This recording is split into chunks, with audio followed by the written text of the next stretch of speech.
Malcolm X, Truth Seeker, by Bonnie Greer. Read by Ellie Dobing. Malcolm X, for me, became, and remained, even after his assassination, a deeply intellectual man, driven to activism and witnessing.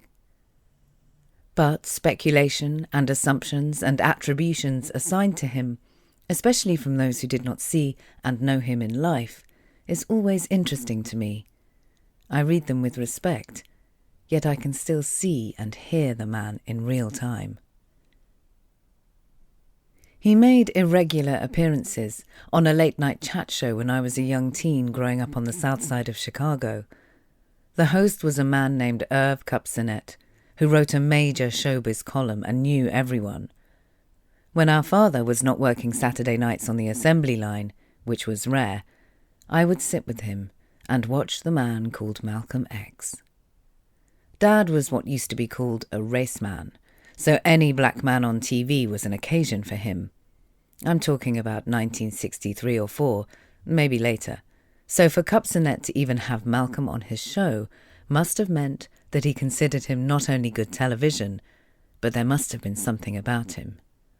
And there was. Malcolm would come on set with a notebook full of research, dressed in a very serious and rather chic suit and glasses. Incredibly elegant, and what we would call clean. He would always fight back with the words of the Constitution itself, leaving his opponents stunned.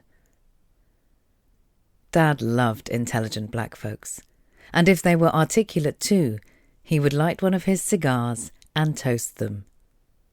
Malcolm was that and more. His resistance was to misinformation and ignorance, no matter what hue the person was who spouted them.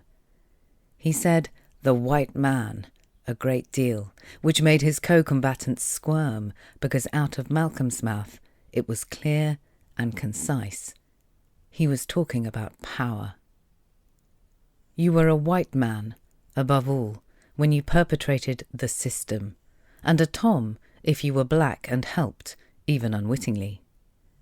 He would point out, sometimes even to Irv himself, that being working-class Jewish or Italian or Irish, for example, allowed you to vanish within the great matrix of America, the land of opportunity, no matter what your ancestors had suffered, no matter from where they had fled. He was clear and concise, and his anger, at least to me, was always part of his passion, his insistence. Malcolm could be called anti-Semitic then, a horrible feature of some aspects of the movement. But later on he would reference the Holocaust on a visit to Britain, and I think that he had moved on, beyond. He never stopped discovering just what exactly the true story was, what exactly the truth was, and to some extent that maybe got him killed. Maybe killed by people who actually stopped searching for the truth, or for answers, or for anything. Maybe by people who would have hit the brick wall of their own point of view, and having hit that brick wall, turned round and saw Malcolm coming toward them, and maybe even going through that wall to the next level, whatever that level was. Now, he's a kind of saint, and that's okay, because sometimes sainthood is necessary before people begin to hear and to think and to feel. He was no saint, not by any definition of the word, nor a prophet, not to me. To me, he had enormous courage, a great heart, and he was a seeker. Now was never enough.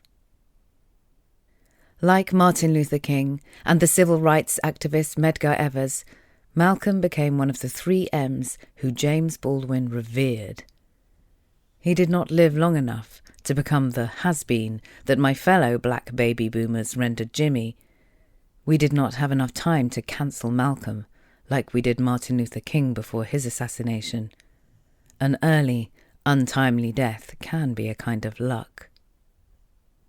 The innate nobility of Malcolm X has always shone through.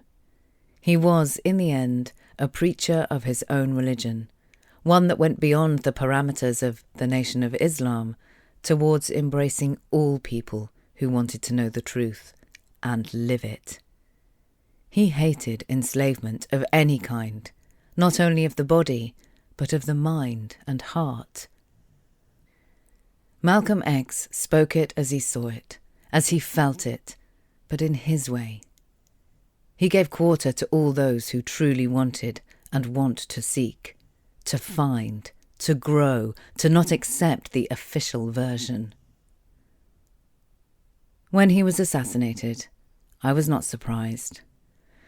There was something in him, like Martin Luther King, that made you feel that he would never become an elder, an old man. Maybe he knew that too.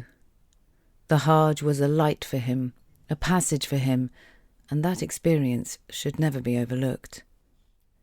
Malcolm X was an artist in the creation of a deeper reality, not only for us black people, but for all human beings. His Mecca was just at the beginning of becoming ours too, especially us young people on the verge of a tumultuous decade going forward. His centenary shows us that he is a man for all seasons.